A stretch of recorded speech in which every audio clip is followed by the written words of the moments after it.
अदीब साहब का बहुत बहुत शुक्रिया कि उन्होंने ये प्रोग्राम रखा।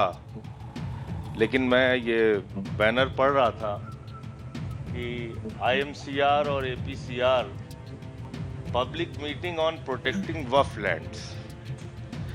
अब मुझे लगता है कि आगे आपको ये जैन टेम्पल लैंड्स भी लिखवाना पड़ेगा, उसके बाद टेम्पल लैंड्स भी लिखवाना पड़ेगा, फिर आपको गुरुद्वारा लैंड्स भी लिखवाना पड़ेगा और चर्च के लैंड्स भी लिखवाना पड़ेगा, क्योंकि इस वक्फ के कानून के बाद 90 साल पुराना जैन धर्म का मंदिर वहां गिरा दिया गया मुंबई के अंदर।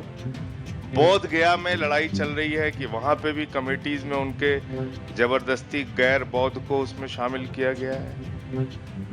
तो ये लड़ाई यहां तक सिर्फ सीमित रहने वाली नहीं है, और मैंने पार्लियामेंट में भी कहा था और यहां पे भी इस बात को कह रहा हूं कि इसके पीछे का जो बड़ा मकसद है, क्योंकि वक्फ की जमीनें सब प्राइम लोकेशंस पे हैं, तो उन सारी जमीनों को कब्जा करके अपने दोस्तों को वो जमीन प्रधानमंत्री देना चाहते हैं। ये मेरा सीधा आरोप है, मैं घुमा फिरा के बात नहीं करता, एकदम सीधा आरोप है।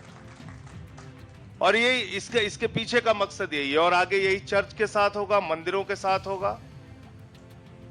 अयोध्या में अडानी को 23,000 एकड़ जमीन रक्षा विभाग की दी गई है। उसमें 2 बाबाओं का भी नाम है। आपने एक कानून इस देश के अंदर बनाया, अभी हमारे साथी सांसद संविधान की बात करके गए। संविधान में कुछ आपको मौलिक अधिकार दिए गए, जिसमें कहा गया कि इसमें कोई परिवर्तन नहीं होगा, ये तो आपका फंडामेंटल राइट्स है। और संविधान की धारा 25 से लेकर 28 तक, 29 तक यह बताती है कि हिंदुस्तान में रहने वाले हर नागरिक को अपनी धार्मिक मान्यताओं के हिसाब से पूजा करने की, अर्चना करने की, उपासना करने की, इबादत करने की, प्रेयर करने की, गुरु ग्रंथ साहब का पाठ करने की पूरी आजादी है, और अपनी धार्मिक संपत्तियों के प्रबंधन की पूरी आजादी है। इसमें कोई नरेंद्र मोदी और कोई बीजेपी वाला कुछ नहीं कर सकता। ये कानून हमको बाबा साहब डॉक्टर भीमराव अंबेडकर के द्वारा लिखे गए संविधान से मिला है। और ये बिल एक गैर संवैधानिक बिल है, इसलिए हम इसका विरोध कर रहे हैं। ये एक अनकॉन्स्टिट्यूशनल बिल है। और अभी सिन्हा साहब जब यहां पे बोल रहे थे, वो कह रहे थे कि एक प्रोपेगेंडा फैलाया गया इस बिल के लाने के पहले पूरे देश में। हिटलर के प्रचार सचिव का जिक्र भी उन्होंने किया। क्या क्या कहा गया? मैं जेपीसी का मेंबर था वक्फ कमेटी में, तो कहा गया कि साहब जिस भी जमीन को मुसलमान चाहे उसको वक्फ घोषित कर दे, और वक्फ बोर्ड कहता है ये वक्फ हो गई तो वक्फ हो गई। तो जब वक्फ बोर्ड के लोग आए वहां पे, और सेंट्रल गवर्नमेंट के भी ऑफिसर बैठे हुए थे, तो हमने कहा कि ऐसा है क्या? कहने लगे नहीं साहब। हमने कहा तो क्या प्रक्रिया है? तो कहने लगे कि जिसकी जमीन है वो एक फॉर्म भरेगा, उस फॉर्म को भर के देगा कि हम ये अपनी जमीन वक्फ करना चाहते हैं, और उसके बाद आपत्ति के लिए एक समय दिया जाएगा कि ये जमीन, इंस्पेक्टर उसको जांच करेगा, सर्वेयर उसकी जांच करेगा, और आपत्ति के लिए निश्चित समय दिया जाएगा कि अगर किसी को इस जमीन के दान में कोई आपत्ति है तो अपनी आपत्ति दर्ज करा सकता है। उसके बाद, वो समय निकल जाने के बाद, वो संपत्ति वक्फ में दर्ज की जाती है। ये प्रक्रिया है। हमने कहा दूसरा, कह रहे साहब ये 6 महीने के अंदर कागज देना होगा। तो एक सुप्रीम कोर्ट का एफिडेविट मिला वहां पे, जेपीसी के मीटिंग के दौरान जावेद भाई थे, आपने देखा होगा। गवर्नमेंट ऑफ इंडिया ने, यानी कि भारत सरकार ने, नरेंद्र मोदी जी की सरकार ने 2022 में सुप्रीम कोर्ट में लिख के दिया है कि हिंदुस्तान की 99.2% संपत्ति ऑनलाइन हो चुकी है, वामसी पोर्टल पे इसको पड़ा डाल चुके हैं, ये सारी जांच हो चुकी है, ये सब पंजीकृत हो चुकी है, और ये सारी की सारी प्रॉपर्टी रजिस्टर्ड है, इसके कागजात चेक किए जा चुके। तो हमने कहा फिर आपको क्यों कागज चाहिए? और एक स्टेटमेंट मिला मुझे उस समय के जो मुख्तार अब्बास नकवी साहब मंत्री थे उनका स्टेटमेंट था। उन्होंने कहा कि देश की 100% संपत्ति जो है वो डिजिटाइज्ड हो चुकी है, वक्फ की संपत्ति। फिर कागज किस बात के लिए आपको चाहिए? क्यों आप ये लाना चाहते हैं? इसके पीछे है मकसद झगड़ा कराने का। 100 साल पुराना, 150 साल पुराना, 300 साल पुराना किसी मंदिर का कागज भी आप मांग लेंगे, नहीं मिलेगा। मस्जिद का कागज मांग लेंगे, नहीं मिलेगा। किसी गुरुद्वारे का कागज मांग लेंगे, नहीं मिलेगा। चर्च का कागज मांग लेंगे, नहीं मिलेगा।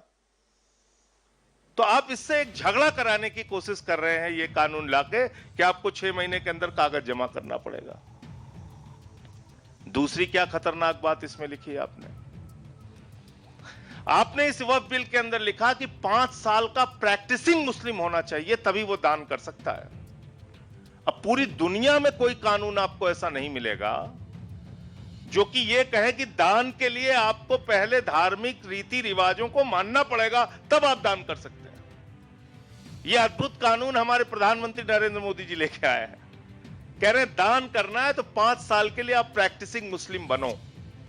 तो हमने कहा भैया तय कैसे करोगे? मुसलमानों के घर में सीसीटीवी कैमरा लगाओगे कि 5 वक्त की नमाज पढ़ रहे हैं कि नहीं पढ़ रहे हैं, रोजा रह रहे हैं कि नहीं रह रहे हैं, जुमे की नमाज पढ़ी कि नहीं पढ़ी? इन्होंने कैसे आप तय करेंगे? और मैंने यहां पे, मैं फिर दोहरा रहा हूं, मैंने जो वहां पे कहा फिर से यहां कह रहा हूं, मैंने कहा कि कोई आदमी हिंदू धर्म का मानने वाला हो, कोई आदमी सिख धर्म का मानने वाला हो, ईसाई धर्म का मानने वाला हो, इस्लाम धर्म का मानने वाला हो, या किसी भी धर्म को न मानता हो, नास्तिक हो, उसको भी दान करने से आप कतई रोक नहीं सकते हैं। दान होता है अपनी जमीन का, अपनी प्रॉपर्टी का, कोई भी आदमी कर सकता है। तो ये आपने एक कानून इसमें जबरदस्ती का डाल दिया। दूसरा, उनको वक्फ बोर्ड के आमदनी की बड़ी चिंता है आप लोगों की कि साहब वक्फ बोर्ड की आमदनी नहीं हो रही है, और सच्चर की कमेटी की रिपोर्ट में कहा गया है कि 12,000 करोड़ रुपए की आमदनी हो सकती है अगर इसका सही ढंग से इस्तेमाल किया जाए वक्फ प्रॉपर्टीज का।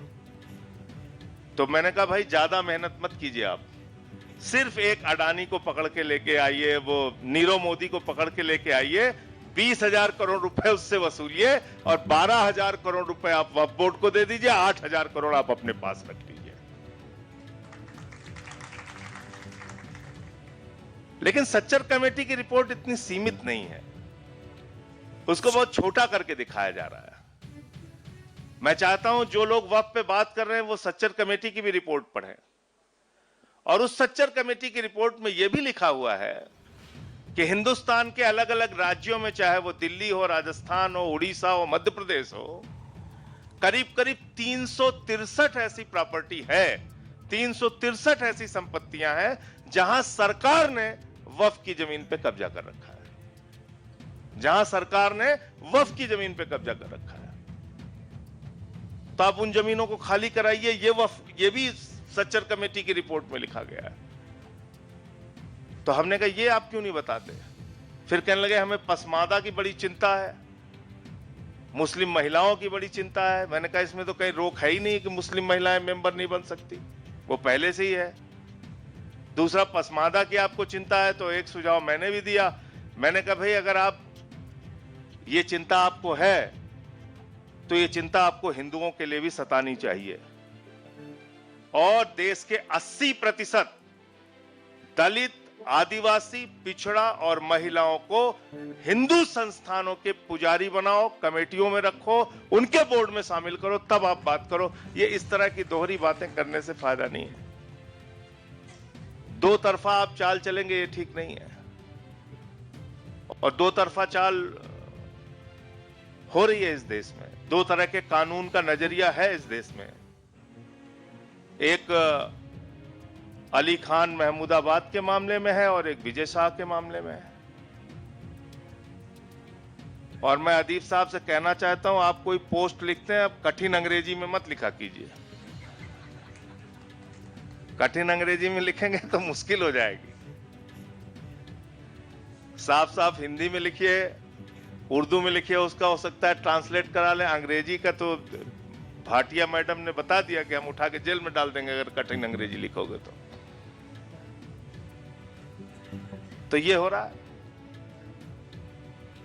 तो मैं सिर्फ ये कहना चाहता हूं कि तानाशाही से जिस तरह से इस देश को चलाने की कोशिश की जा रही है वो ठीक नहीं है। और कई बार हमारे साथी जब इस बात को कहते हैं कि 1947 में हमने ये फैसला लिया यहां रुकने का, वो सुन के मुझे बहुत दुख होता है। कृपा करके ये कहना बंद कीजिए, ये आपका मुल्क था, है और रहेगा, इसमें कोई भी ये बात करने की जरूरत नहीं। क्योंकि ये बात जब मैं सुनता हूं तो मुझे बहुत दुख होता है। मैंने अपने कई मुस्लिम साथियों से शेयर भी इस बात को किया। मैंने कहा ये क्यों कहते हो कि हमने 47 में निर्णय लिया और सोचा और समझा। रहे भाई, ये आपका मुल्क है, आपने निर्णय क्यों लिया? आपके बाप दादा, आपके पुरखे यहां पे रहे, यहां पैदा हुए आप, तो आपका मुल्क है, ये कहने की जरूरत नहीं है। ये देश सेकुलर है, इसलिए नहीं कि प्रधानमंत्री मोदी जी धमका के हमको जो चाहेंगे वो कर लेंगे, या बीजेपी जो चाहेगी वो कर लेगी, या आरएसएस जो चाहेगी वो कर लेगी। ये देश सेकुलर है और अपने मिजाज से, अपने विचारों से सेकुलर है। और इसका सबसे बड़ा उदाहरण यह है कि वक्फ बिल के खिलाफ 232 वोट पड़े, जिसमें सिर्फ 24 मुसलमान थे, बाकी सब हिंदू थे, सिख थे, ईसाई थे। 95 वोट राज्यसभा में पड़े, जिसमें मुश्किल से 5 और 6 मुसलमान रहे होंगे, बाकी सब हिंदू थे, सिख थे, ईसाई थे। कोई भी गलत काम होगा उसके खिलाफ हम लोग आवाज उठाने के लिए खड़े रहेंगे, आपके साथ कंधे से कंधा मिला के खड़े रहेंगे। हो सकता है आज आपको लग रहा हो कि हम लोग कमजोरी की हालत में हैं। होता है राजनीति में, कभी किसी की संख्या ज्यादा हो गई, इसका मतलब क्या है? मैदान छोड़ के भाग जाएंगे? बिल्कुल भागेंगे नहीं। आंख में आंख मिला के इनसे लड़ाई लड़ेंगे, अपने हक के लिए, संविधान के लिए, जायज बातों के लिए। उसमें पीछे हटने की कोई आवश्यकता नहीं है। तो इसलिए मुझे लगता है यह कहना बिल्कुल बंद करना चाहिए कि हमने 47 में फैसला लिया। यह आपका ही मुल्क है, आपने क्या फैसला लिया? आपका मुल्क है ये, और ये एक सेकुलर मुल्क है। ये संख्या बल का खेल तो बदलता रहता है।